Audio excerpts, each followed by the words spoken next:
UP के झांसी से एक अनोखा मामला सामने आया है, जहां पर तबेले में चल रहा है गैर मान्यता प्राप्त विद्यालय, जिसके बाद से जिला बेसिक शिक्षा अधिकारियों ने बड़ी कार्रवाई की है।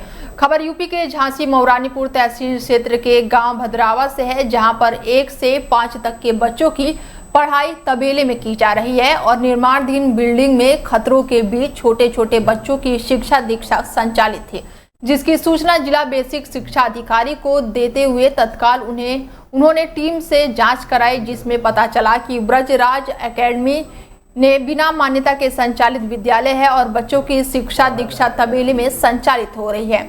जिला बेसिक शिक्षा अधिकारी ने पत्र जारी कर विद्यालय को बंद करने के साथ ही जुर्माने के निर्देश भी दिए हैं।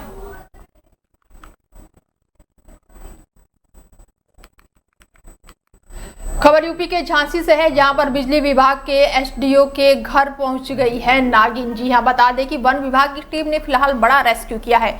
खबर झांसी के अयोध्यापुरी कॉलोनी से है, जहां पर मुन्ना लाल पावर हाउस में एसडीओ के पद पर तैनात सुनील गौतम के घर पर देर रात नागिन निकलने से हड़कंप मच गया।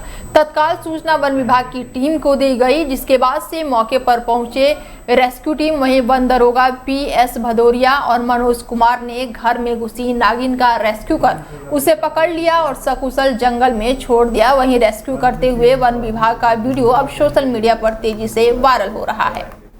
खबर यूपी के मुजफ्फरनगर से है, जहां पर एसएसपी संजीव वर्मा की दरियादिली सामने आई है। महिला से सारे खिलौने खरीदे हैं और इसका वीडियो भी सोशल मीडिया पर अब वायरल हो रहा है, जहां एक और पुलिस का चेहरा अक्सर सख्ती और कानून व्यवस्था से जुड़ा हुआ नजर आता है। वहीं मुजफ्फरनगर में एक पुलिस अधिकारी की मानवीय पहल ने लोगों का दिल जीत लिया है। कांवड़ मार्ग पर निरीक्षण के दौरान एसएसपी संजीव वर्मा ने एक ऐसा काम किया जिसकी हर तरफ सराहना हो रही है।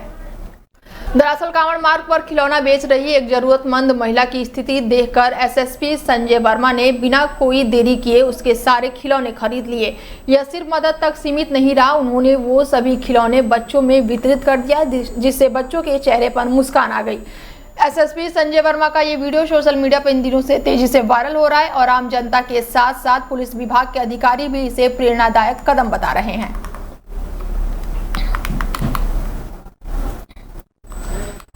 खबर यूपी के हापुड़ से है, जहां पर बकरी पर तेंदुए ने हमला कर दिया है और तेंदुए की आहट से पूरे गांव में दहशत का माहौल है। बहादुरगढ़ क्षेत्र के गंगा तटीय गांव में खुर्दा में रविवार को रात घर में घुसे तेंदुए ने बकरी पर हमला कर उसे घायल कर दिया, लेकिन जगह होने के बाद से ग्रामीणों के शोर मचाने पर तेंदुआ भाग निकला। कांवड़ यात्रा के दौरान क्षेत्र में तेंदुए की आमद से दहशत का माहौल बन गया है। वहीं जंगली जानवरों के जंगल में निकलकर आबादी की ओर आने से भी ग्रामीणों में काफी खौफ पैदा हो गया है। गांव निवासियों का कहना है कि आबादी से बाहर की तरफ लोग जा रहे हैं और रोजाना की तरह उन्होंने अपने पशु घर में बांध रखे थे और रविवार को देर रात तेंदुआ दीवार फांद के घेरे में घुस गया, जिसके बाद से उसने बकरी को अपना निवाला बना लिया।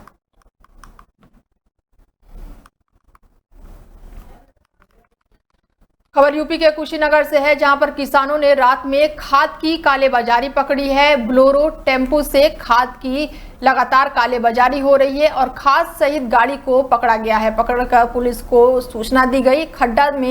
खड्डा से महाराजगंज जा रही थी खाद की खेप और चोरी से खाद बेच रहा था सचिव प्रहलाद, मौके से फिलहाल फरार है। तो वहीं खड्डा की सहकारी गन्ना विकास समिति का ये मामला बताया जा रहा है। खबर यूपी के कुशीनगर से है, जहां पर खाद की कालेबाजारी का मामला सामने आया है। इसके साथ ही ब्लोरो टेम्पो से खाद की लगातार कालेबाजारी हो रही थी और खाद सहित गाड़ी को पकड़ के फिलहाल उसके बाद से पुलिस को सूचना दी गई। फिलहाल अब पुलिस आगे की जांच पड़ताल में जुटी हुई है। चन्ना और डोमा से हमको बोला 4 बजे, ठीक है। हमको 5:30 हम बोले सब लादने के लिए, उसके बाद नहीं मिला तो हमको बोले रुकने के लिए, ठीक है। अब बताइए हमको रोके सब, हमारा भी दिहाड़ी गया। अभी तक हम मच्छर हमको काटे हैं। कौन है, कौन मंगा रहा था ये?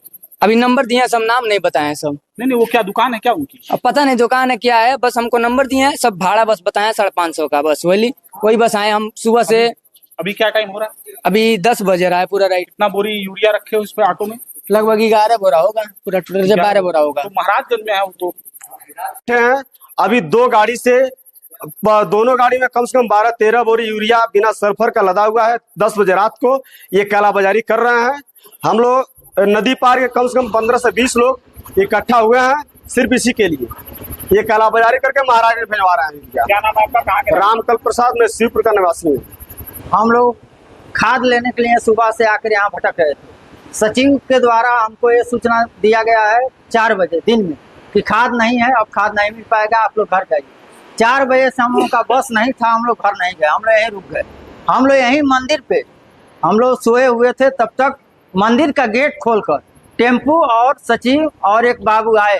टेम्पू आया, पीछे हम लोग आए, इधर से बोलेरो आया, तब तक हम लोग आए, तुरंत ये लोग लोड किए। हम लोग जब पकड़े हैं तो सचिव और बाबू भाग गए हैं। और शामली शहर में डाक कांवड़ियों का आना जाना अब शुरू हो गया है। मंगलवार को लाखों कांवड़ियों के शहर से निकलने की संभावना थी, तो वहीं प्रशासन ने शहर में भीड़ को देखते हुए डाक कांवड़ियों को शहर के अंदर की बजाय बाहर से ही निकालने का इंतजाम किया। उन्होंने कलेक्ट्रेट चौराहे से बाईपास पर निकाला जाएगा, लेकिन इसके बाद भी शहर के अंदर से लाखों शिव भक्त निकल रहे हैं। लिहाजा पुलिस ने शहर के अंदर कांवड़ मार्गों पर पड़ने वाले बाजार और गली मोहल्ले के बाहर बैरिकेडिंग कर रास्ता बंद कर दिया है। दुपहिया वाहन तक नहीं निकल पा रहे हैं।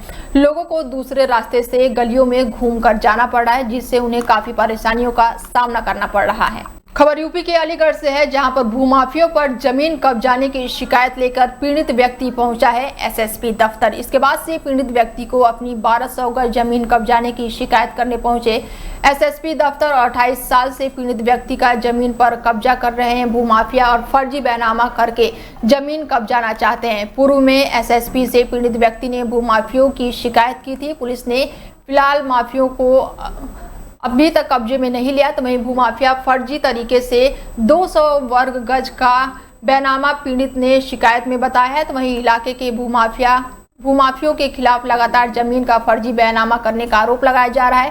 पहले भी कई बार शिकायतें की जा चुकी है। मुकदमा दर्ज करने आते हैं और फिर एफआईआर दर्ज करके और लिखित में शिकायत देने के बाद भी कार्रवाई की लगातार मांग की जा रही है। पीड़ित व्यक्ति ने आज एसएसपी संजीव सुमन से मुलाकात कर भूमाफियों के खिलाफ कार्रवाई कर जेल भेजने की मांग की है। मेरी एक ज़मीन है नगला पटवारी में 1231 वर्ग गज, जिसका मैं मालिक हूँ। 28 साल से मेरा पोजीशन है उस पर। 28 साल पहले उस ज़मीन को मुझे कोर्ट के माध्यम से मिली थी और वो केस मेरा कहना डिग्री भी हुआ था, जिसको आज तक किसी ने चैलेंज नहीं किया है। अब कुछ दिन महीना पहले उस ज़मीन पे कुछ भूमाफिया आए और उन्होंने हमारी ज़मीन पे कब्ज़ा करने की कोशिश की, जिसकी शिकायत मैंने एसएसपी साहब से की। एसएसपी साहब हमारे ज़िले में अच्छे आदमी हैं, उन्होंने अभी तक मेरी ज़मीन पर कब्ज़ा तो नहीं होने दिया। लेकिन फिर हमने जांच पड़ताल की तो हमें पता चला कि एक गुड्डू नाम का व्यक्ति है, उसने अपने भाई के नाम बबलू के नाम एक 200 गज का फर्जी बैनामा करवाया। सावन के महीने में खुदाई में पंचमुखी शिवलिंग निकलने की घटना चारों ओर चर्चा का विषय बनी हुई है। इस दौरान कार्यक्रम चल रहा था और वहीं कमल की खेती के लिए जेसीबी से तालाब की खुदाई चल रही थी, जिसमें 6 फीट नीचे एक अद्भुत और प्राचीन पंचमुखी शिवलिंग निकली। और ये शिवलिंग देखने में अति प्राचीन पंचमुखी और संगमरमर के पत्थर की लग रही है। हालांकि शिवलिंग निकलने की सूचना पर कई गांव के बच्चे, बूढ़ा, युवा और महिलाएं भी दर्शन के लिए उमड़ पड़े। हालांकि इस तालाब की खुदाई से पूर्व कई संतों ने मंत्र उच्चारण से पूजा हवन किया और परमात्मा दास महाराज महंत पापड़ ब्रह्मदेश मंदिर में बताया जा रहा है कि यह शिवलिंग करीब 300 साल पुरानी और अद्भुत शिवलिंग देखने में लग रही है। इस मामले में शैलेंद्र पाठक और शिप्रा पाठक का कहना है कि भक्तों की मांग पर जहां पर शिवलिंग निकली है वहां पर भगवान शिव का भव्य और दिव्य मंदिर बनवाएंगे। हालांकि पूरा परिवार और आसपास के गांव के लोग शिवलिंग को देखकर बेहद खुश हैं और सावन माह में शिवलिंग निकलना एक चमत्कार से कम नहीं माना जाता है। हालांकि इस प्रकार की शिवलिंग मां नर्मदा से प्राप्त होती है, तो वहीं शिप्रा पाठक भी मां नर्मदा की अनन्य भक्त हैं और वो नर्मदा की परिक्रमा भी कर चुकी हैं। शिवता के कार्यों पर जो प्रकृति और देश के लिए समर्पित है, पर्यावरण के लिए समर्पित है, मैं बहुत अपने लिए गौरवान्वित महसूस करता हूँ। ऐसी बेटी का पिता होना सौभाग्य की बात। कितनी जमीन पंचतत्व पहुँचाने के लिए? यहाँ लगभग 70 बीघा जमीन है। इस पर कोई हम लोग अपना वो नहीं करेंगे इस्तेमाल, पूरा इनके पर्यावरण, इनके जो प्रकल्प है उसके लिए इसका इस्तेमाल करेंगे। एक आधारशिला रखी है मैंने वसुंधरा को हरा करने के लिए। ये पंचतत्व पौधशाला है।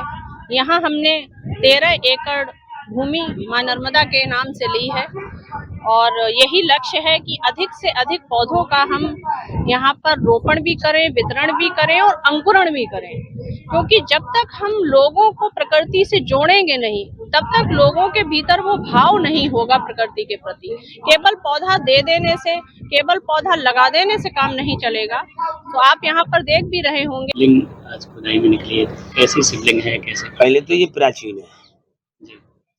और ये पंचमुखी है, जिसे पशुपतिनाथ बोलते हैं, वो मूर्ति है और लगभग 6-7 फीट की गहराई पे ये निकली है।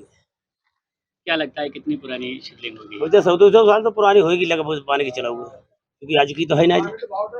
अगर आज आपके लिए बड़ा खास दिन था, क्योंकि पंचतत्व पौधशाला के साथ साथ भगवान शिव अपने आप निकले हैं। इस मौके पर श्रद्धालुओं के लिए क्या कहना चाहिए? नर्मदे हर। मैं सदैव से ये बात कई मंचों से कहती हूँ कि धर्म में आस्था चमत्कार हो इसलिए नहीं करना चाहिए।